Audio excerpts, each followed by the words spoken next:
The imperial rise of the rising sun. We've now seen that in 1868, Japan got Meiji'd. That's right, I just made a noun into a verb.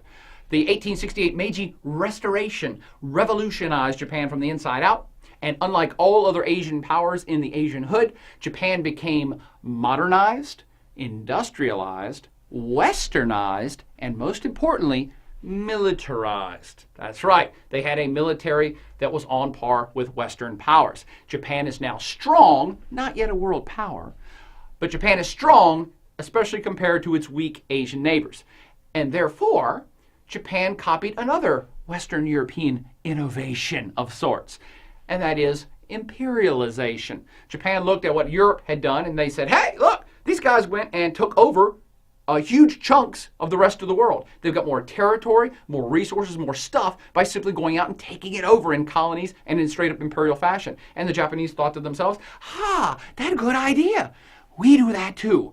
And of course, they did. Thus launches the imperial phase of Japan, which caused a lot of friction in Asia at the time, the remnants of which we can still see in today's world. So let's quickly look at the rise of Godzilla, the Japanese imperial phase. And please, while we go through this, keep in mind the timeline here.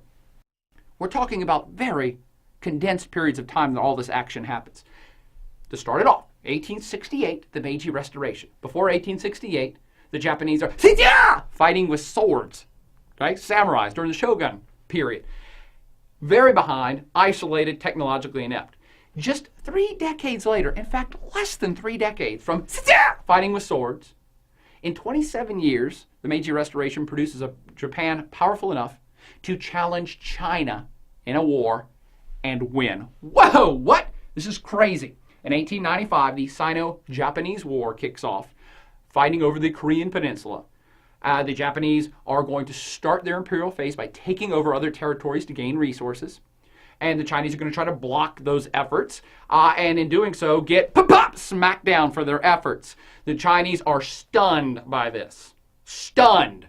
Anyone in the rest of the world paying attention is also stunned. Because up to this point, China is the main power in this part of the world. No questions asked. Japan is a no-name, no-nothing group of islands on the peripheral edge, a vassal state on the edge of Chinese power. And here they are, in 1895, challenging the Chinese and handily winning. But that's not the end of Chinese humiliation under the hand of Japan.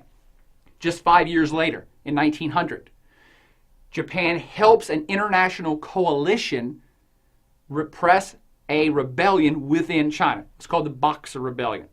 And without going in great detail here, the Boxers were a group of yahoos who took over the diplomatic quarters in Nanjing, the capital of China at the time, because China's disintegrating, their political system is crap.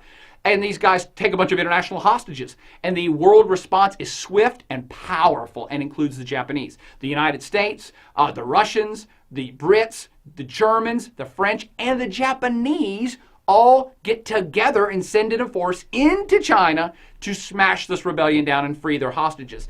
This is particularly embarrassing for the Chinese because they're looking at these foreign devils from the West saying, these Westerners are on our soil, invading our sovereign state, but worse than that, the Japanese are helping them.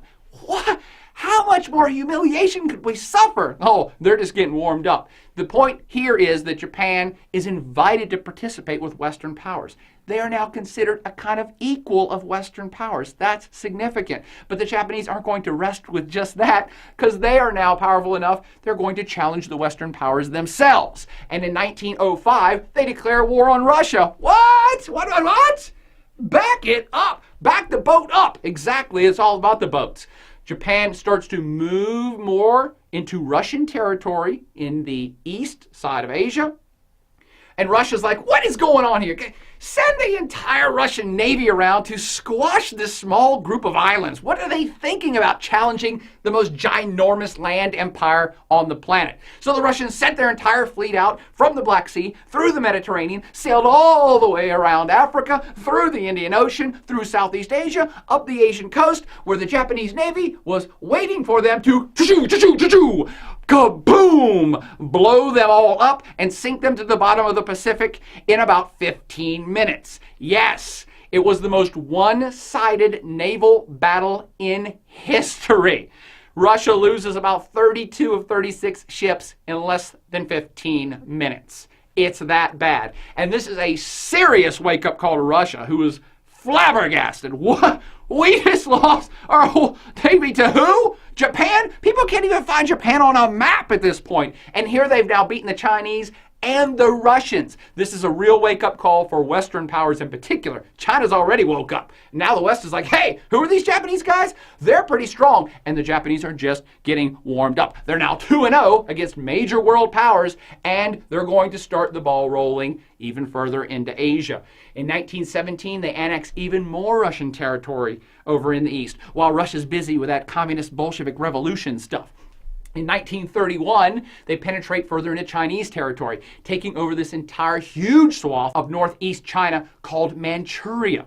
In 1931, all the way to 1940, they establish more footholds on coastal China and major ports of call all across Southeast Asia, sending in traders, sending in economic entities and businesses, but also covertly moving in soldiers, preparing for the next wave of aggression. And that next wave hits about 1937, where they are prepared sufficiently enough, and Japan is ready to unveil their grand scheme of an Asian empire, and they do this in 1937 by declaring war on China. They're just going to take over the place, lock, stock, and barrel. China is weak, everybody knows it, Japan might as well own it. They also go ahead and launch in 1941 their invasion and takeover of all other Southeast Asian countries as well. And by the way, they get into those Southeast Asian nations mostly without a fight. They're welcomed in. What? How could that? How can you have an invading force welcomed in? Japan came up with this awesome propaganda scheme in 1938 called the Greater East Asia Co-Prosperity Sphere.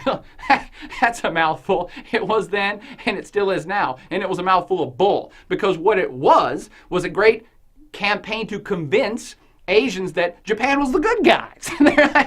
I know, it sounds crazy. But Japan said, hey, Asian people, look, you are colonized and controlled by Western Europeans, by a bunch of whiteys from over there. Why?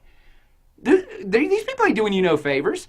They are your imperial masters, and look at their skin. They're whiteys from European. Look at us. We're Asians like you. So we're going to come in and help liberate you from the Western European imperial dogs. And most people in Burma and Vietnam and Indonesia were like, yay, that sounds great. Japan's a serious Asian force. They're Asian like us.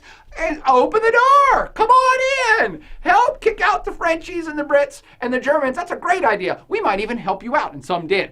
So this Greater East Asia Co-Prosperity Sphere was a great success in limiting the wartime engagements Japan even had to deal with down in Southeast Asia. But of course, it's all BS. Japan is not trying to liberate Burma or Vietnam. They're simply going to displace the European imperialists to take over themselves. Again, in a grander scheme of building a huge Asian empire. And they only had kind of one major hiccup along the way of building this grand Asian empire, and that was, of course, in 1941, they accidentally attacked the United States. The December 1941 bombing of Pearl Harbor, where they sank a large portion of the U.S. Pacific Fleet, under the delusion, perhaps, that America was going to do nothing about it. This, of course, was not an attempt to take over Hawaii or the United States. It was basically marking the fence. Japan had now at this point considered itself a major world player, and it was. And they're saying, hey, U.S., you're over there. You're a world power. We're here. We're a world power. Let's just go ahead and establish the fence here. We're going to bomb you over there because that is the edge. You guys can have Hawaii and everything up to California. Don't tread on our territory over here. Again, they were under the delusion that perhaps the United States would be like, oh, okay, well, we didn't know you had a fence. So we got a fence, everything's cool, that's good. Oh, hell no! Of course, all this did was infuriate the United States and force them to declare war on Japan. The inevitable conclusion of which you're going to know in 1945 when Hiroshima and Nagasaki go boom. Had it not been for their aggression against the United States and their inevitable loss to the United States, we really have no idea how far this Asian empire would have expanded and how history would have unfolded.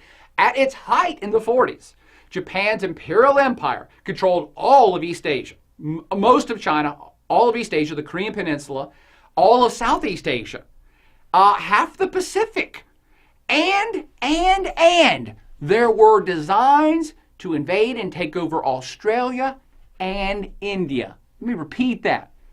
Designs to take over Australia and India and perhaps beyond. And again, this is not a hypothesis. This isn't rumor. There were concrete plans. Invasion forces were being ready to take over Australia, and railroad supply lines were being built across Burma to prepare for the invasion of India. We really have no idea how huge this Japan-centered Asian empire could have become. Now, why did they do all this? Are they just jerks? I mean, we talked about how awesome Japan was, this great culture. They just had a momentary lapse of reason? Well, perhaps. But what they didn't have was resources. And we've talked about this multiple times up to this point. Japan is resource poor. In order to be an economic, industrial, modernized power, you need stuff. You have to have energy to run your factories. You've got to have coal and oil. You have to have steel and aluminum and magnesium to produce stuff. You have to have stuff to keep your industry going, your economy going, and your military might going. And Japan didn't have it. Now, they could have continued to buy it from other places, but they really weren't an export power at the time. They didn't have a lot of cash. So option 2 was better. Go take it. Just go take the stuff you need to continue to roll and get bigger and bigger and bigger. Well, where should they get all that stuff? Where should they take their stuff from? How about from their weak-ass Asian neighbors, of course? But this imperial streak creates extreme Asian animosity between Asian countries and Japan,